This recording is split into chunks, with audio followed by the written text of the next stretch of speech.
On this, ESPN, Fox, and Warner Brothers Discovery have reached an agreement in principle on terms to form a new joint venture to build an innovative new platform to house a compelling streaming sports service. Those are big press release words. The platform will bring together the company's portfolios of sports networks, certain direct-to-consumer sports services and sports, including content from all of the major professional sports leagues. I'll tell you those in a second. It will aggregate content to offer fans an extensive, dynamic lineup of sports content aiming to provide a new and differentiated experience to serve sports fans. The channels would include ESPN, ESPN2, ESPNU, SEC Network, ACC Network, ESPN News, ABC, Fox, FS1, FS2, Big Ten Network, TNT, TBS, True TV, and ESPN+. Here are some of the key highlights. ESPN, Fox, and Warner Brothers would form a new joint venture to develop, launch, and operate the streaming sports bundle of linear networks and certain direct-to-consumer sports content. Each entity would own 1/3 of the joint venture, have equal board representation, and license their sports content to the joint venture on a non-exclusive basis. The service would have a new brand with an independent management team. You have quotes from the bigwigs at all three networks. Lachlan Murdoch's was my favorite. He said, "We're pumped to bring the Fox Sports portfolio to this new and exciting platform," and some other stuff. Bob Iger and David Zaslav from Walt Disney and Warner Brothers Discovery, they just had like corporate mumble jumble in their quotes, so I won't bore you with those. More details, including pricing, will be announced at a later date. That's important. So here's what you're going to get. The NFL and the UFL for professional football, the NBA and the WNBA, Major League Baseball, hockey, college sports, thousands of games and events, multiple sports across nearly 24 conferences, including the ACC, Big Ten, Big 12, Big East, SEC, and 40 NCAA championship events. Those are all ESPN productions. The men's and women's NCAA basketball tournaments, the college football playoff. In golf, you get the PGA Tour, the PGA Championship, the Masters, and TGL, which is the forthcoming golf league that Tiger and Rory and others are behind. Wimbledon, the U.S. Open, and the Australian Open.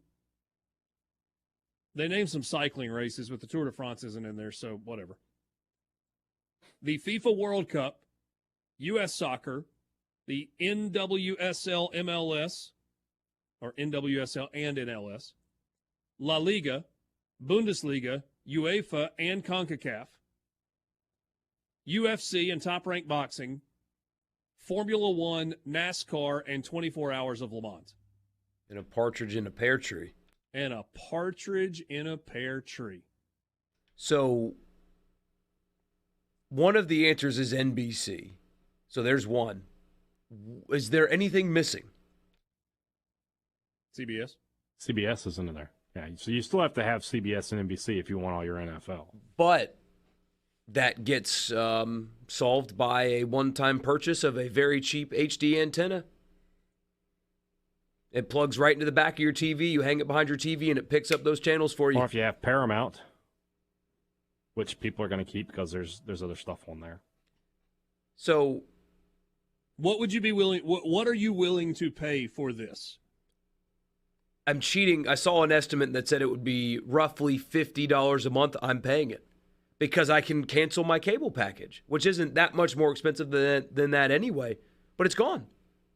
It's gone. So I don't need it. You watch nothing other than sports on your television. I mean, I will occasionally on big political days pull up a news network, but I can stream that on their website now. It's that simple. So if that estimate is correct, I'll be their first customer. Hey, Dad, what would you pay for it? I mean, I'd pay the $50 a month. I'm the not only being issue I flippant have when I is, say this. Like, whatever they charge, I'm going to pay. yeah, I mean, the only issue I have is, there are other people in my house that aren't just locked into sports, but we'd figure something out. Would I drop YouTube TV? I would drop Hulu, but I mean, it's different when you've got, I've got a 4-year-old. He watches whatever I put on TV, basically. Yeah. So I don't have to worry about that yet, where he's got real, like, actual, this needs to exist in the house or else. Yeah. But this is incredible. I mean, I was reading about this, and there was a thought that this is the final stand to fight off the Netflix and Amazons of the world. That these companies realize fighting against each other is a losing battle because they're not the real enemy. Fox and ESPN are compete against each other, but there's a bigger, badder competition with more money elsewhere. And so are we going to fight each other and end our products, or are we going to band together and fight the real enemy, which is, again, Amazon, Netflix, et cetera, over there?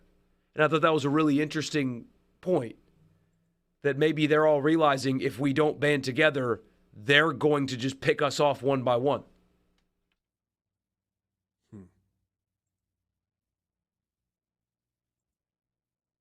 Because if Amazon wants to get in sports, how do you beat them? How does ESPN or Fox beat Amazon? Or Apple. Yeah, or Apple. Or Google. I think the answer is you don't. Because those companies are not in the business of losing money. They have massive cash reserves. Massive cash reserves. They can buy whatever they want to. But if it was a slam dunk, wouldn't they already be in these businesses? Or did they need streaming platforms to continue to grow? I don't know the answer to that. I feel like the NFL playoff game on the Peacock should open the eyes of people that work at the aforementioned Amazon, et cetera, that, hey, when Amazon's already in the NFL and those games do extremely well. Yeah, with bad games and a play-by-play announcer that doesn't seem to care to be there. Yeah. Somebody said, I'm so glad we replaced cable bills for 96 different streaming packages. Yeah. I mean, if you thought it was going to be cheaper, not really. Kind of turns out to be what it was before. This is a good text. What would the regular guy pay for it? You're in sports for a living. I'm comfortable paying about $20, and I watch all major games on college football weekend. I watch my team in maybe the other top game. I'm not watching baseball on a Tuesday night. But if you currently have streaming cable services, with most streaming services, you can get in and out.